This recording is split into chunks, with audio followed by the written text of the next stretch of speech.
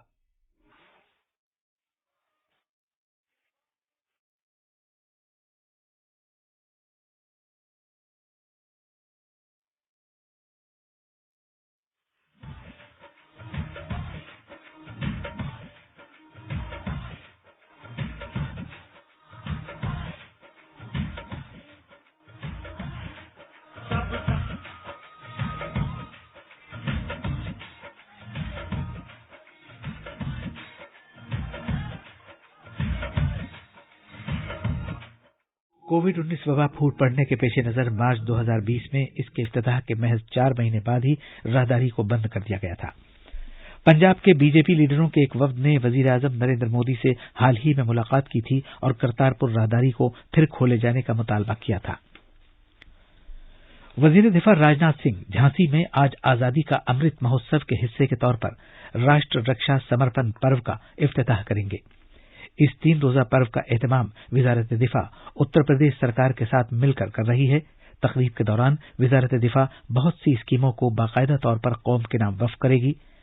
وزیر اعظم نریندر مودی جمعے کو وزارت دفاع کے بہت سے نئے اقدامات کا آغاز کریں گے جو رانی لکشمی بائی کا یوم پیدائش بھی ہے۔ وزیر اعظم ملک ہی میں تیار کیے گئے ہلکے جنگجو ہیلی کاپٹر LCH کو بھارتی فضائیہ کے نام، اسٹارٹ اپس کے ذریعے تیار کیے گئے ڈرونز کو فوج کے نام اور الیکٹرانک جنگی سوٹس کو بحریہ کے نام وقف کریں گے۔ تفصیل ہمارے نامہ نگار سے۔ وزیر اعظم نریندر مودی پرو کے دوران 100 نئے سینک اسکولوں کا قیام، NCC سرحد اور ساحلی اسکیم، NCC کے سابق طلبہ کی ایسوسی ایشن اور NCC کیڈٹس کے لیے تربیتی مشق کے قومی پروگرام کا آغاز کریں گے۔ UP دفاعی صنعتی راہداری کے جھانسی نوڈ پر بھارت ڈائنامکس لمیٹڈ کے 400 کروڑ روپے کے پروجیکٹ کا سنگ بنیاد رکھیں گے۔ اس کے ساتھ ساتھ وہ نیشنل وار میموریل کے موبائل ایپ کی بھی شروعات کریں گے۔ جھانسی سے گورو کی رپورٹ کے ساتھ خبرنامے کے لیے شبانہ رحمان۔ یہ خبرنامہ آکاشوانی سے نشر کیا جا رہا ہے۔ مرکز نے لداخ کے لیے ایک نئے راجیہ سینک بورڈ کی منظوری دی ہے۔ یہ بورڈ مرکز اور لداخ انتظامیہ کے درمیان ایک مؤثر رابطہ ہوگا۔ راجیہ سینک بورڈ موجودہ فوجیوں اور ان کے لواحقین سمیت سابق فوجیوں، جنگی بیواؤں اور غیر جنگی اہلکاروں کے امور سے متعلق مشاورتی کردار ادا کرے گا۔ لیہ اور کرگل کے ضلع سینک ویلفیئر دفاتر نئے تشکیل شدہ راجیہ سینک بورڈ کے تحت کام کریں گے۔ یہ بورڈ رکشا منتری کے سابق فوجیوں کی بہبود سے متعلق فنڈ کے تحت سابق فوجیوں کی بہبود اور بازآباد کاری کی غرض سے فلاحی اسکیموں تک رسائی فراہم کرے گا۔ لداخ میں راجیہ سینک بورڈ کے قیام سے تقریباً 60,000 ریٹائرڈ اور موجودہ فوجی اہلکاروں کو فائدہ ہوگا۔ اس کے علاوہ لداخ اسکاؤٹس ریجیمنٹ سینٹر کو راجیہ سینک بورڈ کے ذریعے فراہم کردہ فلاحی اسکیموں سے سب سے زیادہ فائدہ پہنچے گا۔ بجلی کی وزارت نے قابل تجدید توانائی کی پیداوار کی سہولت قائم کرنے کے مقصد سے حرارتی بجلی بنانے والی کمپنیوں کے لیے نظر ثانی شدہ رہنما خطوط جاری کیے ہیں۔ ان کمپنیوں کے ذریعے یہ سہولت کھلی بولی لگا کر ڈیولپرز کے ذریعے قائم کر کے اور بجلی خریدنے سے متعلق موجودہ معاہدوں PPAs کے تحت صارفین کو بجلی کی سپلائی کر کے شروع کی جا سکتی ہے۔ اس سے روایتی ایندھن پر مبنی توانائی کی جگہ قابل تجدید توانائی استعمال کی جا سکے گی۔ بھارت میں کووڈ-19 ٹیکہ کاری کی تعداد 113 کروڑ 61 لاکھ سے زیادہ ہو گئی ہے۔ مجموعی ٹیکہ کاری میں سے 75 کروڑ 54 لاکھ سے زیادہ ویکسین پہلی ڈوز کے طور پر جبکہ 38 کروڑ سے زیادہ ویکسین دوسری ڈوز کے طور پر دی گئی ہے۔ کیرالہ میں موسلادھار بارش میں کمی آنے سے کچھ راحت ملی ہے۔ حالانکہ بارش میں کمی آ گئی ہے لیکن کٹناڑ بارش سے سب سے زیادہ متاثر ہوا ہے کیونکہ اس کے کئی علاقے زیر آب آ گئے ہیں۔ حکام نے کل کٹناڑ کے سیلاب سے متاثرہ علاقوں کا دورہ کیا اور صورتحال کا جائزہ لیا۔ محکمہ موسمیات نے آج ریاست میں کم شدت کی بارش کی پیشگوئی کی ہے۔ آج کے لیے 8 اضلاع میں یلو الرٹ جاری کیا گیا ہے۔ پہاڑی علاقوں میں شدید بارش کے امکان کے پیش نظر لوگوں کو خبردار کیا گیا ہے۔ علاقائی محکمہ موسمیات نے کہا ہے کہ خلیج بنگال کے جنوب مشرق کے اوپر ہوا کے کم دباؤ کا حلقہ اسی مقام پر بنا رہے گا۔ اس کے مغرب کی جانب بڑھنے اور کل تک جنوبی آندھرا پردیش اور شمالی تمل ناڈو کے ساحل کے نزدیک، خلیج بنگال کے جنوب مغرب اور مغربی وسطی حصوں تک پہنچنے کا امکان ہے۔ تفصیل چنئی کے ہمارے نامہ نگار سے۔ ہوا کے کم دباؤ کا حلقہ بننے کی وجہ سے تروولور، چنئی، کانچی پورم اور رانی پیٹ کے لیے انتہائی چوکسی کا اعلان کر دیا گیا ہے کیونکہ وہاں کل انتہائی موسلادھار بارش ہونے کا امکان ہے۔ آج تروولور، چنئی اور چنگل پٹو میں کہیں تیز اور کہیں بہت تیز بارش ہونے کا امکان ہے۔ اس کے علاوہ رانی پیٹ اور چنگل پٹو سمیت 9 ضلعوں میں موسلادھار بارش کی وارننگ دی گئی ہے۔ ماہی گیروں کو خبردار کیا گیا ہے کہ وہ سمندر میں نہ جائیں کیونکہ 20 نومبر تک بارش جاری رہنے کا امکان ہے۔ دوسری جانب ریاستی سرکار مانسون کے چیلنجوں سے نمٹنے کے لیے پوری طرح تیار ہے۔ چنئی سے جوائے کی رپورٹ کے ساتھ خبرنامے کے لیے شبانہ رحمان۔ افغانستان کے لیے امریکہ کے خصوصی نمائندے تھامس ویسٹ نے کل نئی دلی کا دورہ کیا اور قومی سلامتی کے مشیر اجیت ڈوبھال اور خارجہ سیکرٹری ہرش وردھن شرنگلا سے ملاقات کی۔ ذرائع نے بتایا کہ بات چیت میں افغانستان کے تازہ حالات پر خاص توجہ دی گئی۔ موضوعات میں نئی دلی میں افغانستان کے بارے میں حال ہی میں منعقدہ قومی سلامتی کے مشیروں کے علاقائی سلامتی سے متعلق مذاکرات، افغانستان کو انسانی ہمدردی کی بنیاد پر دی جانے والی امداد سے متعلق عالمی کوششوں میں تال میل، علاقائی سلامتی کے معاملات اور باہمی دلچسپی کے دیگر دوطرفہ اور بین الاقوامی معاملات شامل ہیں۔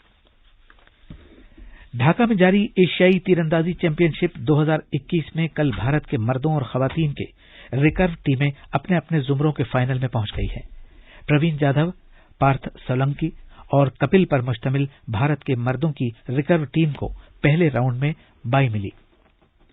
ٹیم نے کوارٹر فائنل میں سعودی عرب کو 6-0 سے کراری شکست دی تھی۔ اب سونے کے تمغے کے لیے اسے جمعے کو اول سیڈ کے جنوبی کوریا کا سامنا کرنا پڑے گا، جبکہ جمعے کو ہی بھارت کی خواتین کی ٹیم کا بھی اعلی اعزاز کے لیے جنوبی کوریا سے مقابلہ ہوگا۔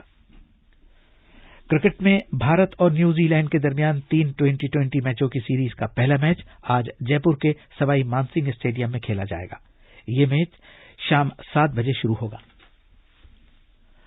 خبریں ہماری ویب سائٹ news.on.air/urdu پر بھی دستیاب ہیں۔ اب اخبارات کے آئینے کے ساتھ ہیں شبانہ رحمان۔ شکریہ اسلم۔ راجدھانی دلی سے شائع ہونے والے آج کے بیشتر اردو اخباروں نے پوروانچل ایکسپریس وے سے متعلق خبر کو اپنے اخباروں میں اہمیت کے ساتھ پیش کیا ہے۔ راشٹریہ سہارا کی سرخی ہے، یو پی کو پوروانچل ایکسپریس وے کا تحفہ، وزیر اعظم مودی نے کیا افتتاح۔ سپر ہرکیولس طیارے سے ایکسپریس وے پر اترے، جبکہ انقلاب کی سرخی ہے پوروانچل ایکسپریس وے عوام کے نام وقف۔ ادھر ہندوستان ایکسپریس نے کمپٹرولر اینڈ آڈیٹر جنرل کے آڈٹ ڈے کے موقع پر جناب مودی کے خطاب کو بڑی خبر بناتے ہوئے وزیر اعظم کے اس بیان کو نمایاں کیا ہے کہ سی اے جی ایک عظیم وراثت۔ تجارت اور صنعت کے وزیر پیوش گوئل کا یہ بیان بھی آج سبھی اخبارات کی زینت بنا ہے کہ ہندوستان عالمی سرمایہ کاری کا اگلا بڑا مرکز ہوگا۔ اخبار ہندوستان ایکسپریس لکھتا ہے کہ جناب گوئل نے کہا کہ ہندوستان نے سرمایہ کاری کے معاملے میں ترقی کے ساتھ نئے ریکارڈ قائم کیے ہیں۔ روانہ کے صدر نے وزیر اعظم مودی کو دولت مشترکہ اجلاس میں مدعو کیا، یہ خبر روزنامہ انقلاب نے دی ہے۔ اور آخر میں اہم خبروں کی سرخیاں ایک بار پھر۔ وزیر اعظم نریندر مودی آج صبح 10 بجے شملہ میں پریزائڈنگ افسروں کی 82ویں کانفرنس کے افتتاحی اجلاس سے خطاب کریں گے۔ کرتارپور راہداری آج 20 مہینے کے بعد دوبارہ کھولی جا رہی ہے۔ وزیر داخلہ امت شاہ نے کہا ہے کہ اس فیصلے سے شری گرو نانک دیو جی اور سکھ برادری کے تئیں مودی حکومت کے احترام کی عکاسی ہوتی ہے۔ وزیر دفاع راجناتھ سنگھ جھانسی میں آج آزادی کا امرت مہوتسو کے حصے کے طور پر راشٹر رکشا سمرپن پرو کا آغاز کریں گے۔ مرکز نے لداخ کے لیے نئے راجیہ سینک بورڈ کی منظوری دے دی ہے۔ افغانستان کے لیے امریکہ کے نئے مقررہ خصوصی نمائندہ تھامس ویسٹ نے قومی سلامتی کے مشیر اجیت ڈوبھال اور خارجہ سیکرٹری ہرش وردھن شرنگلا سے نئی دلی میں ملاقات کی۔ اور بھارتی ریکرو مردوں اور خواتین کی ٹیمیں ڈھاکہ میں ایشیائی تیر اندازی چیمپئن شپ میں داخل ہو گئی ہیں۔ اسی کے ساتھ یہ خبرنامہ ختم ہوا۔